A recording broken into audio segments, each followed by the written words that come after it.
Get your free copy of the complete tutorial at www.teachucomp.com/free. The Cookie Cutter tool lets you create custom shapes out of images or other pixel-based layers. Unlike the custom shape tool that creates a mask, this tool crops away all the pixels outside of the shape you choose. If you use this on a vector-based shape or a text layer within the Layers panel, it will helpfully offer to rasterize the selected layer before using the Cookie Cutter tool. You must simplify the layer before you can use the Cookie Cutter tool. To use this tool, first select the desired pixel-based layer in the Layers panel, and then select the Cookie Cutter tool from the toolbox and the Tool Options bar. Notice that it shares a spot on the toolbox with the Crop tool and Perspective Crop tool.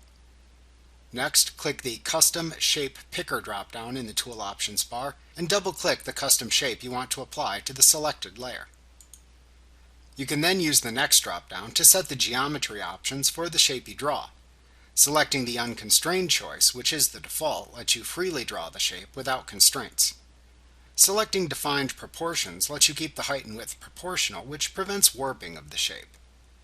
Selecting Defined Size lets you crop the image to the size of the shape you pick and doesn't let you change the size. Selecting Fixed Size lets you enter your own width and height into the adjacent W and H fields. To draw the shape from the center outwards, check the From Center checkbox.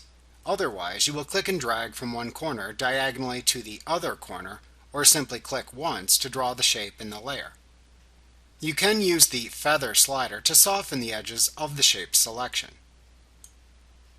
Checking the Crop checkbox will trim the image to the bounding box that contains the created shape.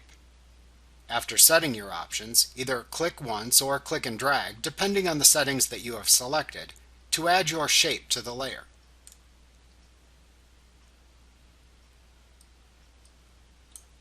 You can move the shape or resize it by using the resizing handles.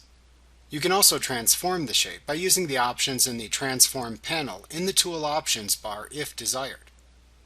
To save your changes when you are done, simply click the Commit button. Like what you see? Pick up your free copy of the complete tutorial at www.teachucomp.com/free.